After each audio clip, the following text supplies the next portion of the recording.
everyone. It is October, the month of Halloween, and every week this month I am going to be bringing you a new horror comic series. Last week I covered Die Volume 1 by Kieran Gillen, and a lot of you really loved that opening volume and really want to see more, so noted, and I totally may return to that one in the future, but for now, I really want to just showcase to you all a whole bunch of interesting, unique horror books. So this week in this video, I am covering Something is Killing the Children by James Tynion IV. This is a very popular Boom Studios comic. It has about 25 issues out so far. It also has a spin-off series called House of Slaughter, and it has a Netflix adaptation in the works. This book is very critically acclaimed with multiple Eisner Awards. So what is it about? It is about a monster coming to the small town of Archer's Peak, and the townspeople don't know what to do, and the monster is killing many of the town's children. And eventually this monster hunter arrives to slay the beast. Alright, let's dive into it now. Something is Killing the Children, Volume 1. Something is Killing the Children, Volume 1, written by James Tynion IV, art by Werther, Dell'Edera, and colors by Mikel Mierto. Issue 1, The Angel of Archer's Peak, Part 1. In the small, sleepy town of Archer's Peak, Wisconsin, a slightly shy, high school-aged boy named James is with some friends at a sleepover. The friends are Robbie, Noah, Carl, and Tyler. They are playing Truth or Dare. James says truth. He is asked, "What is the most scared you've ever been?" James, he thinks on it, and eventually he tells a story of one time when he was home alone and he heard some big moaning noises from a nearby ravine. He turned out all the lights in his house and looked out the window. And for a second, he saw this thing standing there taller than a tree. It was in the middle of his yard and it had long fingers and sharp teeth. So he hid, and when he looked again, the yard was empty. His friends say that James is making this story up. James says he is not. The thing he saw probably lives there in the ravine under the bridge. Eventually, later that night, as the game of Truth or Dare continues, one of the boys gets dared by James to go to the ravine, and the whole group of them go to check it out. When they went to the ravine that night, James tripped on a root and he fell like 100 feet down this hill. That is probably what saved his life though, because next thing he knew, he heard his friends screaming. James, he climbed back up the hill, and when he arrived, he saw his friends were all brutally murdered, their bodies cut in half, their intestines hanging out, limbs missing, and eventually James saw the monster itself, ripping one of his other friends in half, preparing to maybe eat the body it was holding. In the aftermath, James, he managed to get away from the monster though, and he was traumatized by what he saw. He was questioned by the police because they found all of his dead friends' bodies. He told the police that he just heard screaming and he doesn't talk about the monster as he figures no one would believe him, and he is not even sure himself what it is he saw. The police let James go. They have no idea who or what was behind this attack. They don't think it was James though. Whatever it is clear that something is killing the children. 2 weeks later, we are introduced to a woman named Erica Slaughter. Erica is a monster hunter working for a group called the Order of St. George. Erica just slayed a monster in another town when she gets a call about a potential monster in the town of Archer's Peak, the monster that James ran into. Erica, she gets ready to head over to that town. James, he returned to school. The friends that he was with that died have pictures of them in front of the school, along with several flowers mourning them. James, he gets angrily confronted by another boy named Dan Brisby. Dan Brisby was friends with Robbie, one of the boys that died, and Dan accuses James of killing Robbie and the others. Dan, he then holds James by his collar and says, I saw the way you looked at them in the locker room, the way you looked at all of us, you perverted piece of... Dan, he gets pulled away from James by one of his friends.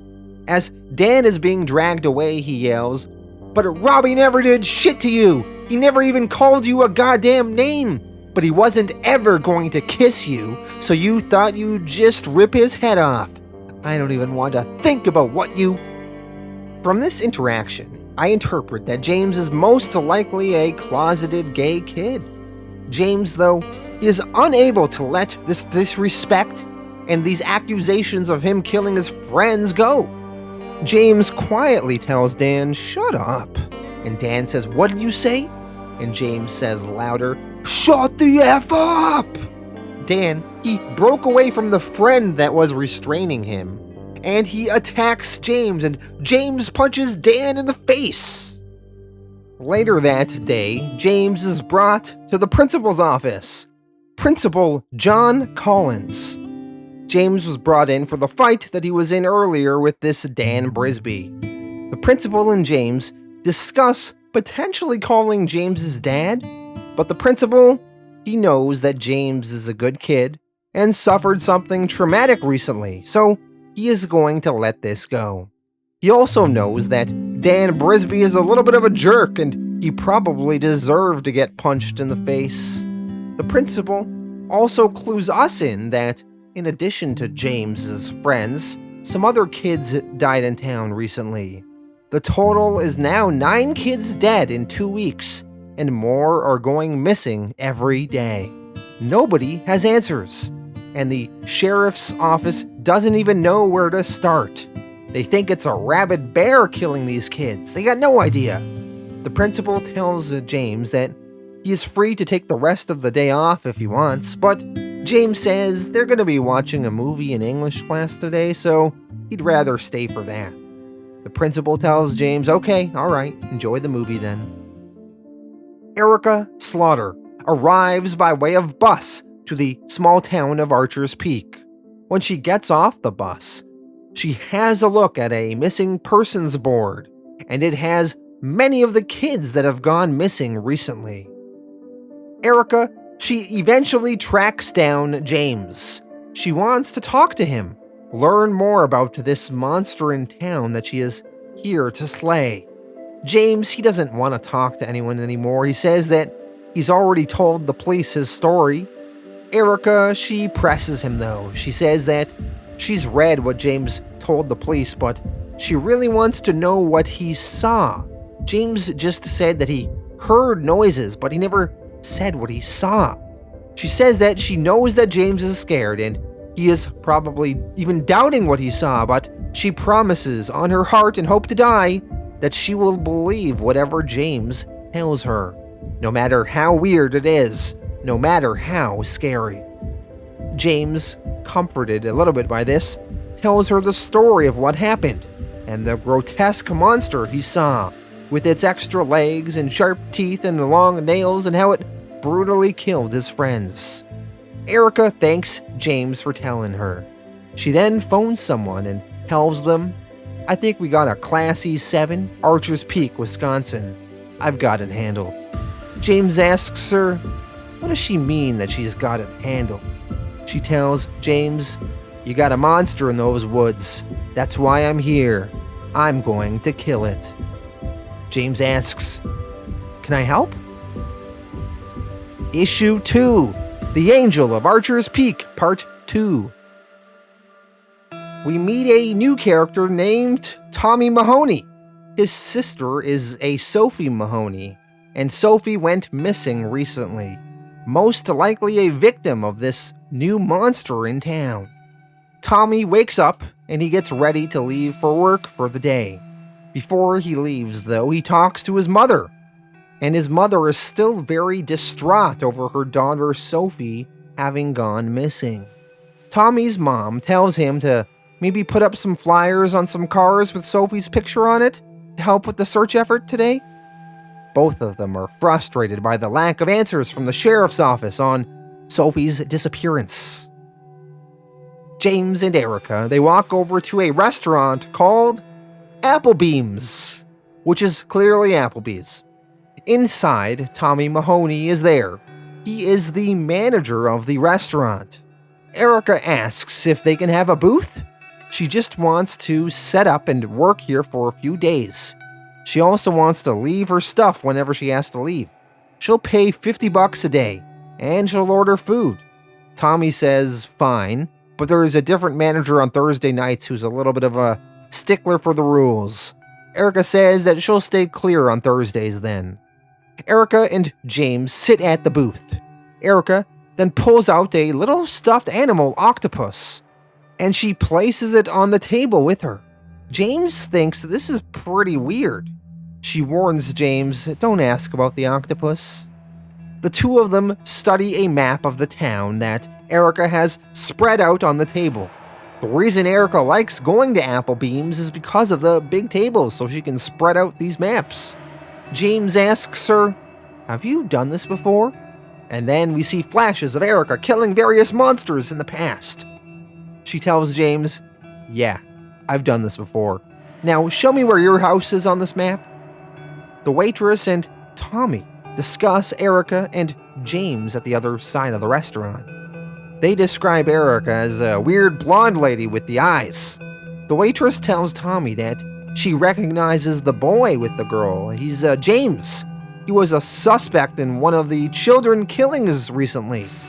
Tommy Mahoney, he is worried about his missing sister Sophie, and he storms over to the table to find out more. Erica and James, they are talking about all the missing or dead kids recently in town. So far, it's been reported that 9 children are dead, and 14 now are missing. Erica, she is trying to find out where all of the kids lived on the map, and maybe when she has all of that info, it will help her figure out a location for the monster's lair. They then discuss Sophie Mahoney and where she lived on the map. And that is when Tommy Mahoney arrives from walking over from the other side of the restaurant. He overheard them and he chimes in and says, I can tell you where she lived, I'm her brother. Tommy points to a location on the map. He then asks them, so what are you two doing here? Do you know something about my sister? Erica says that she does not know where Tommy's sister is. Tommy, he starts getting a little accusatory and suspicious. He demands to know who this Erica woman is, and why is she here talking to this James kid? In all of the commotion, a knife slips out of Erica's backpack. Tommy, he then starts getting really riled up. Why does she have a knife? He tries to grab Erica and says, did you do something to... Erica, though, she's a badass monster hunter. She reverses Tommy's grab and puts him into an arm lock. She then tells him, don't touch me, okay? I'm not the bad guy here. Now I'm going to let you go, and I'm not going to hurt you. I'm not going to cause a scene. I'm just going to walk out that door, and you're not going to see me again. Erica and James, they leave the restaurant. Tommy, he phones the sheriff's office, though, and reports in this woman, this blonde lady with the weird eyes, as suspicious. Outside the restaurant, Erica eventually parts ways with James. She tells James if the police or somebody come to talk with him, just tell them everything that happened. Tell the truth. James asks, because they're going to think we're crazy anyways? Erica answers, yeah, pretty much. Erica, she then goes to a motel room she is renting for the night. When she gets into her motel room, she puts her stuffed animal octopus on the bed, and she then starts talking to the octopus and says, you saw the map, it's a classy 7. There are still kids missing, so it's stashing its food somewhere. There are probably caves off the lake. I need to know what kind of thing it's going to be before I go looking for it, and it's probably going to be a few days before I can do that. The octopus replies, yes. Eventually, the town sheriff, Sheriff Joseph Kavanaugh, arrives at the motel.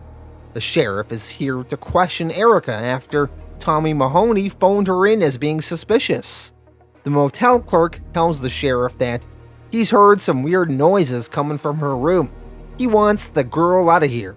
The sheriff knocks on Erica's motel room door.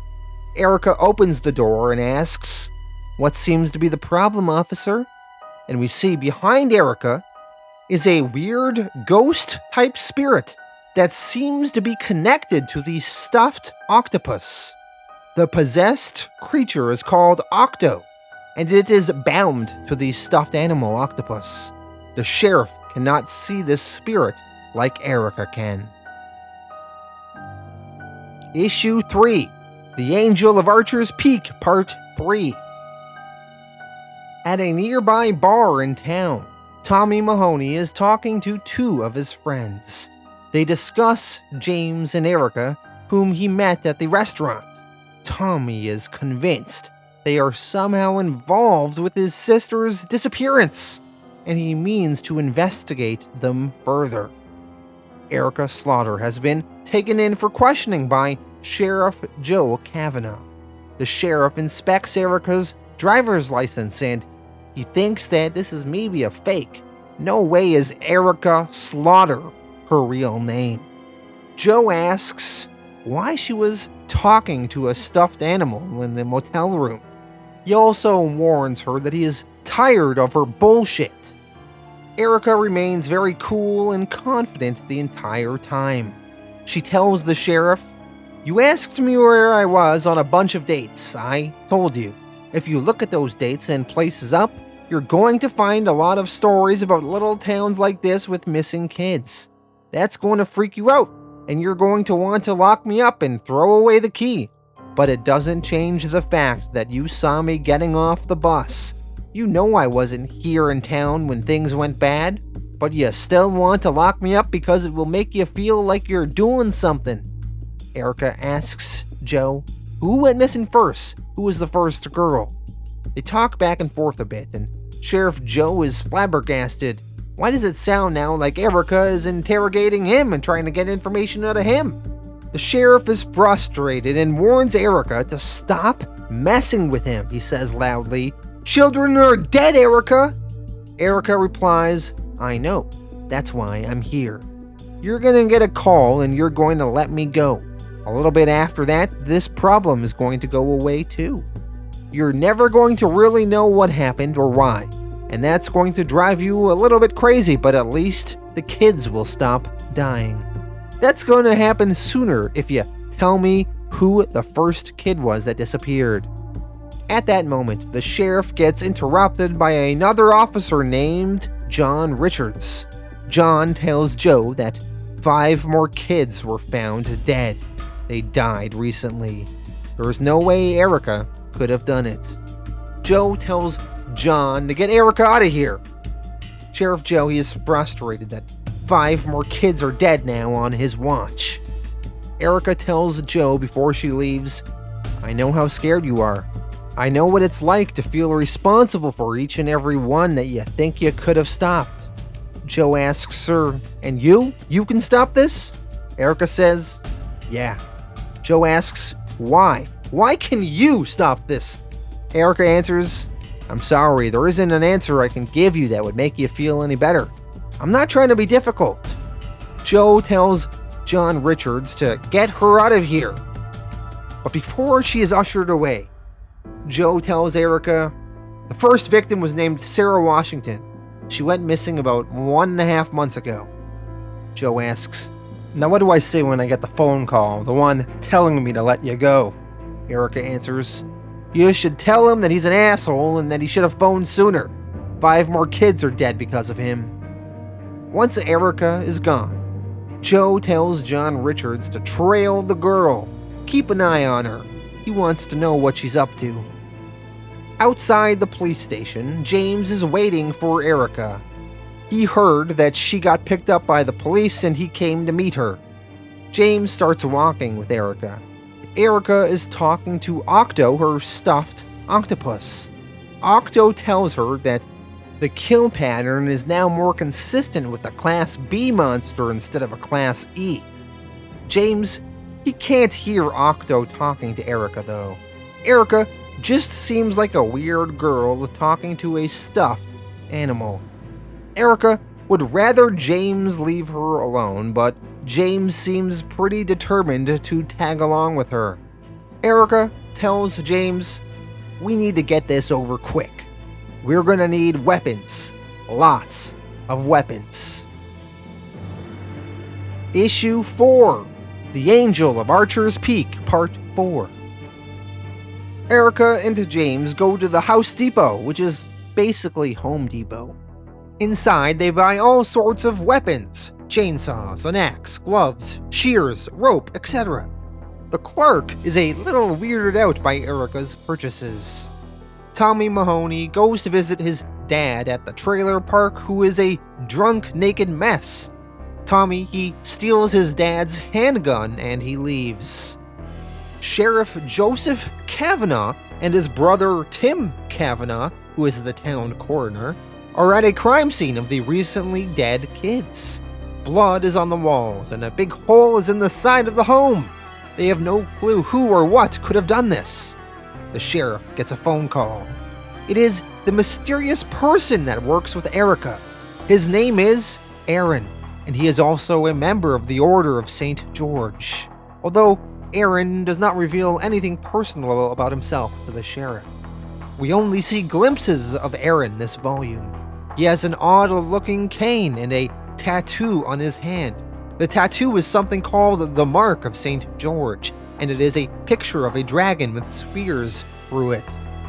Aaron on the phone says, "I'm terribly sorry about the troubles your town is facing right now. I would like to do what I can to help." The sheriff says that he's going to need to know who he is talking to. Aaron replies, "I'm a friend. Joseph, if you decide a friend is what you're looking for." The sheriff asks, "You're the one that sent Erica here, aren't you? You're in this with her." Aaron replies, "Oh, Sheriff Kavanaugh, you must have realized by now. Erica Slaughter isn't with anybody." Erica and James head into the forest with their weapons. They discuss the monster. It seems like only children can see these monsters because they are young and they still believe in monsters and their brains aren't fully developed, whereas adults can't see them. James is confused. Then how can Erica see them? She's an adult, isn't she? Or is she younger than she looks? Erica explains that if you are an adult, there are ways you can make yourself see them. As they walk on, they start getting closer to where the monster may be. James asks, "Why does Erica think that the monster is here?" Erica explains, "The first girl, Sarah Washington, she went missing half a mile up the road. This type of monster likes to make a nest for itself, and I know the sorts of places it likes. Lake Michigan is just a mile down that hill. I'll find its monster den on the coast." James says, "You mean we will find the den?" Erica replies, "No, it's too dangerous." James, he gets angry. He wants to be included in this. She said that he could help her. She promised. Erica, she sighs, and she tells James, "If you follow me, you need to do exactly what I say, okay? And if we find a certain type of den, I am not going to let you inside. These things can get stronger, and the way they get stronger is horrible. Promise me, if we get there, and I tell you to stay outside of the cave, you'll stay there. If you don't promise, then I'm not taking you along." James, he promises. Officer John Richards has been trailing Erica. He has parked his car outside in the forest. He radios into Sheriff Joseph Kavanaugh that Erica has gone into the forest with tons of weapons, and he's planning on following her. Sheriff Joe, though, unexpectedly, perhaps swayed by whatever Aaron told him on the phone, orders his officer John Richards to not follow her. He's serious. He says, "Let her be. Let her do what she's going to do." John Richards, sitting in his car, can't believe that Joe just told him to do nothing. He thinks to himself, well, screw that. He is going to go into that forest and see what's going on. Officer Richards, he starts going into his trunk and getting some supplies. But then he is confronted by Tommy Mahoney. Tommy has also been trailing Erica. Tommy Mahoney knocks Officer Richards out. Tommy is upset that Officer Richards had Erica locked up, and they just let her go? He warns John, what happens next? That's on you. Tommy, he is still under the false impression that Erica is responsible for his sister's disappearance.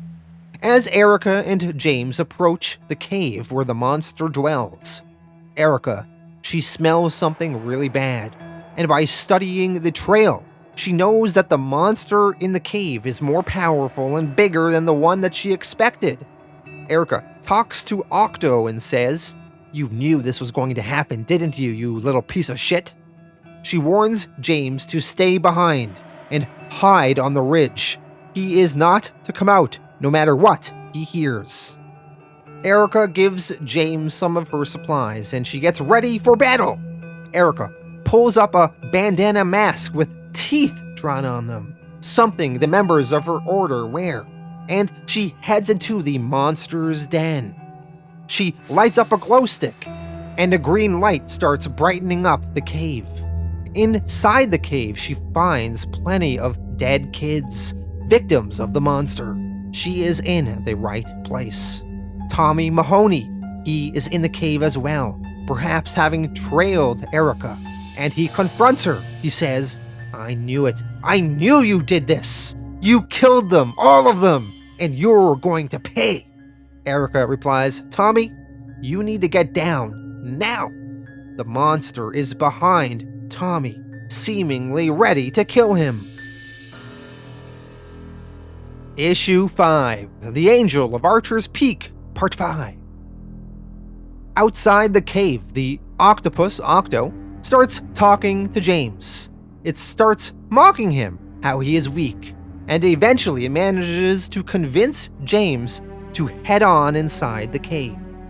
Inside the cave, Tommy is pointing his gun at Erica and threatening and accusing her of killing the kids. Tommy, because he is an adult, can't seem to hear or see the monster approaching from behind him.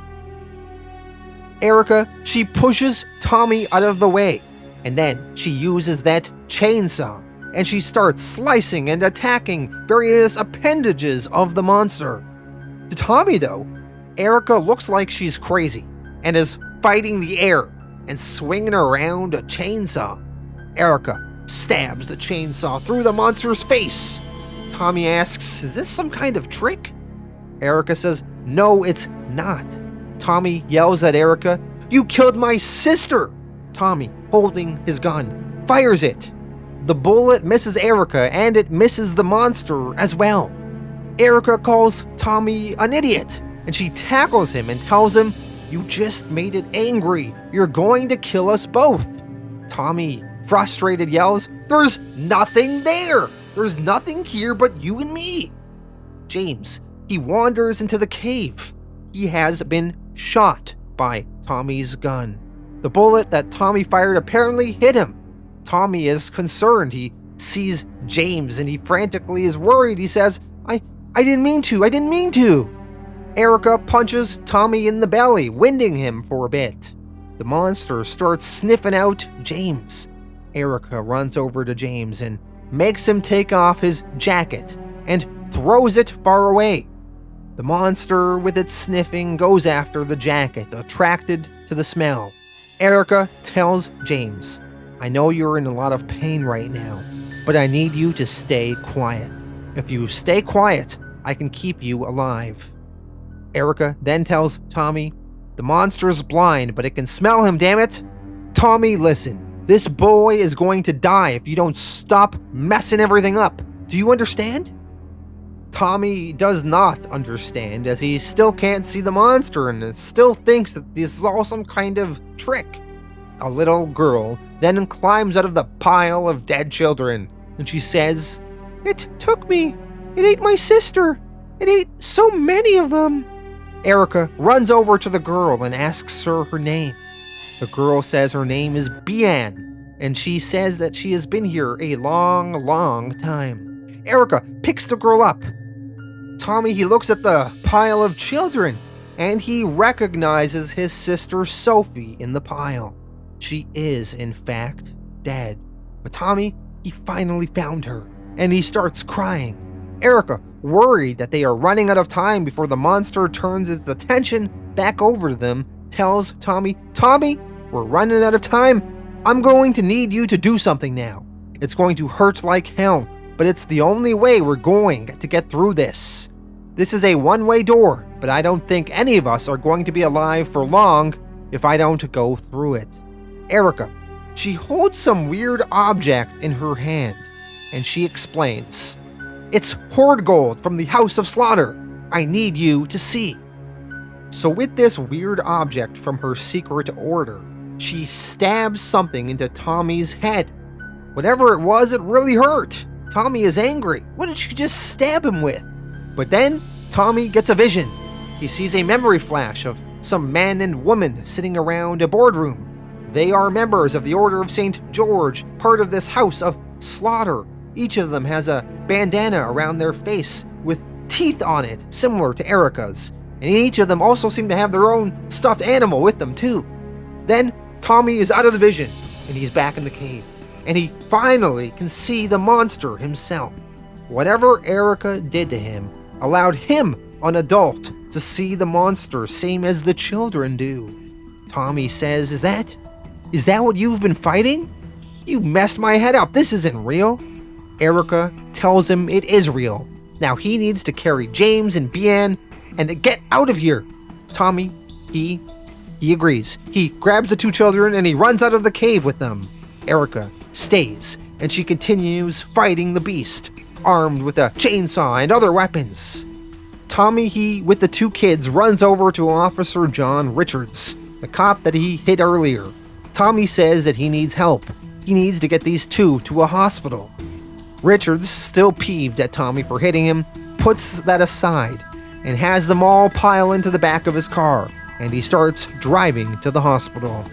Inside the cave, Erica has successfully slayed the monster, and then she phones the Order of St. George, speaking to Aaron, and she tells them, "I did what I had to do to save 2 lives. I'll deal with the consequences." Now listen to me, you didn't classify this correctly. This wasn't a food stash, it was a nest. It was a mother, Aaron. It had children, and those children are out there now, and they're hungry. If this town is going to survive, we're going to have to kill them, and fast. And with the threat of more monsters now loose upon the small town of Archer's Peak, Wisconsin, we now end Volume 1.